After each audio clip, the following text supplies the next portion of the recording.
ఏమి దాగి ఉన్నది? ప్రవక్తల యొక్క ప్రత్యేకత ఏంటి?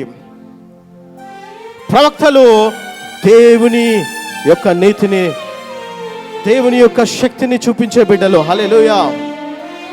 మోషే ఎర్ర సముద్రాన్ని 2 పాయలుగా చేశాడు. ఏలియా 3.5 సంవత్సరంలో వర్షము కురియు అంటే కురిసింది, ఆగు అంటే ఆగింది. ఎలీషా 14 అద్భుతాలు చేశాడు. వీరందరూ ప్రవక్తలే. యెహోషువ సూర్య చంద్రులని ఏం చేశాడు? ఆఫ్ చేశాడు. హల్లెలూయా, హల్లెలూయా. ఎర్ర సముద్రము 2 పాయలుగా అయిపోయింది. ఏంటంటే ఇంత గొప్ప కార్యాలు, ఎన్ని అద్భుతాలు దేవుని యొక్క ప్రవక్తల ద్వారా ఆ యేసయ్య చేపించి ఉన్నాడు. దేవుని మహిమ ప్రవక్తల్లో ఉంటుంది.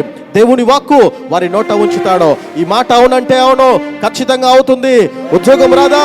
యేసు నామములో ఉద్యోగం వస్తుంది. పో అంటే వస్తుంది. హల్లెలూయా.